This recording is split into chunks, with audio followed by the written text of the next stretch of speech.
Hey everybody, welcome to CycloneFanatic.com on a Wednesday here at Mr. B's at beautiful 1995 Northwest 86th Street, Clive, Iowa. Tim Sizmann here.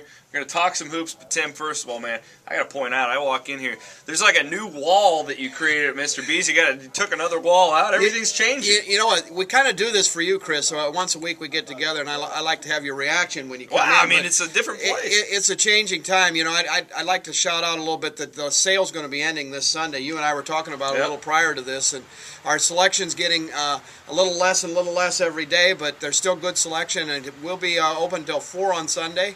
That's the last shot at sale prices, but we're changing the store a little bit, Chris. We like to have new things going on. We're going to have a great new shoe department up on our stage area, adding another department to the front of the store, so a lot of new changes at Mr. B's.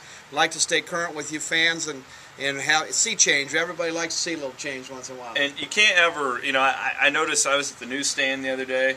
I was actually looking around at Walmart while the wife was doing some shopping. Right. And I'm noticing with the men's magazines, you know, the spring wear, yeah, that's really what they're hammering down right now. And you guys will be ready and loaded next week, right? Yeah, it's coming in, and the colors are bright and changing, and, you know, that's always one of the things. You know, you love your business for what you do, and you teach me a lot about the basketball world, the football world going on.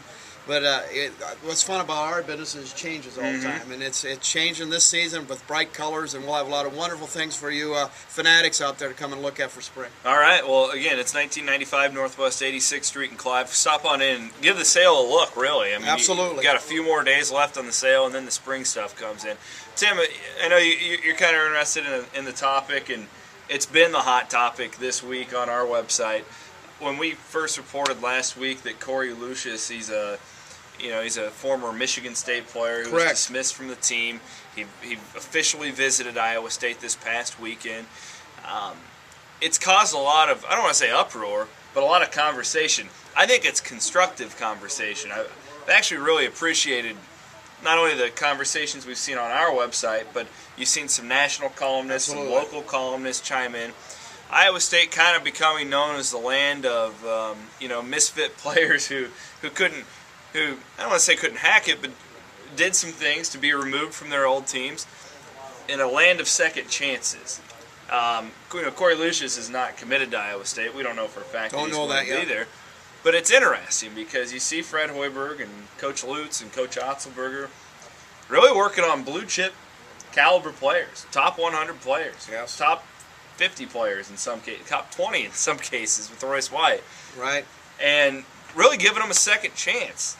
You got an opinion on this, or where do you see this? You know, I certainly I have opinion like everyone, but I feel like there's a lot of difficulty from the coaching standpoint, and I'm certainly not speaking for all the coaches out there, and particularly not speaking for Coach Hoiberg. But it's difficult to assemble 10 to 15 gentlemen that are 18 to 21 and have them mesh together. It's a very difficult job. You know, the X's and O's of basketball, I'd say the top 50 programs in America, those coaches know the X's and O's of basketball. But what they can't do is mesh together that 8 to 10 player rotation that makes them a winning program. So when you bring in a Korie Lucious, who's not coming in yet, but some of the players that we have sitting playing on the gray team right now that will potentially be our starters next year, my concern is how are we going to mesh those players together? As you put it, this is their second chance. But you know, obviously they're coming from programs that would be recognized by all of us as top programs, top 50 programs, in some cases top 10 programs, and they weren't able to mesh in that surroundings for whatever reason. Doesn't mean they're bad kids, but obviously kids are kids. And all the pipe dream is to get to the NBA where they can make the big money. So the second chance may be a nice attitude that I've heard from you that maybe is what we're looking at, but I'm not sure. I'll say this, you know, Royce White had a lot of troubles up in Minnesota. And this is not Kool-Aid, I'm not waving the flag, nothing. And you've seen the reports. I've heard nothing but good things about what he's brought to not only the basketball program, but Iowa State University. I was told he's been a breath of fresh air in practice. Isn't that something? Bringing the energy. And I don't know Royce White on a personal level. So for me to sit here and say, oh, he's changed, he's a great kid, I can't do that. I don't know him on a personal level. I'm just telling you what some messages have been relayed to me. that, he's really embracing this second chance. He wants to play for professional basketball, and he probably realizes if he screws this one up, the chances of him wasting his God-given talent increase. And I'm a believer in second chances, and I'm also a believer that, Fred Hoiberg, as far as integrity goes, he's unmatched. Right. There's not a knock on him. Right. You can't find a knock on the guy. I don't think he's just going to recklessly bring in these guys. I think he's doing his research. I think that they're doing their due diligence.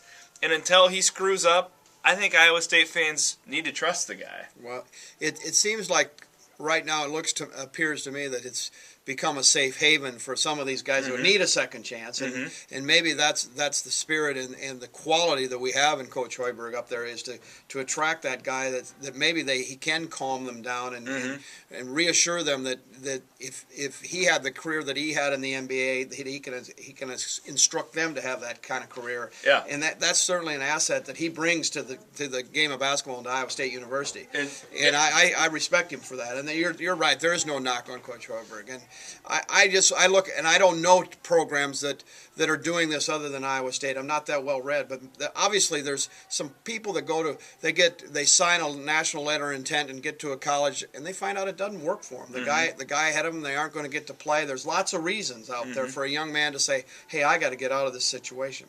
So it's not always because they're bad kids. No, and I think we also have to remember these are really good players too. Yes, they are. They wouldn't be here if they were average basketball players. Right. They're here to help you win, and right. Everybody has their opinion on how you should build a program. Well, obviously, this is how Fred Hoiberg wants to build his. He wants to do it sooner rather than later.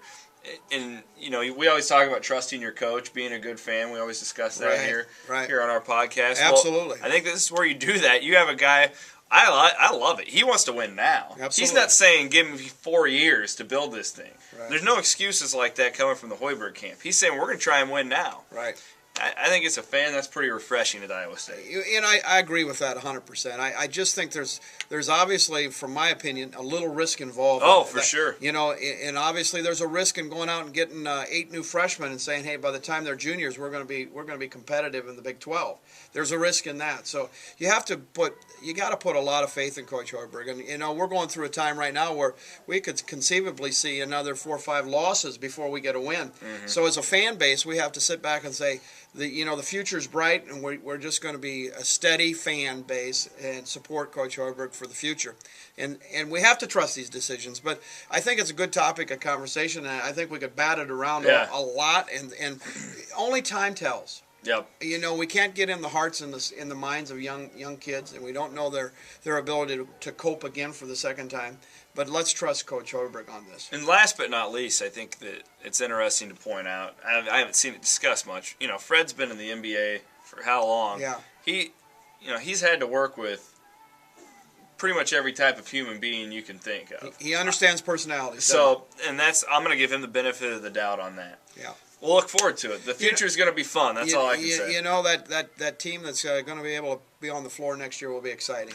We know that for sure. Oh, yeah. We know that for We're not going to be intimidated going into Kansas next year. I'll tell you that. That'll be great. Tim, thanks a lot, man. We appreciate it. It was fun, and at Chris next week we'll have a little more done in the store. It'll be a whole new store again. And so we're excited about spring. You fanatics come in and see it. We love to show off our store, and we love to say hello to you. So come in and say hi to me sometime. Come talk to Tim. All the great staff as well. It's Mr. B's, 86th Street, Clive, Iowa. You can click on their banner ad. It's all over the place here at CycloneFanatic.com. We'll see you later, Tim. Have a great weekend. You too, Chris. Take care, everybody.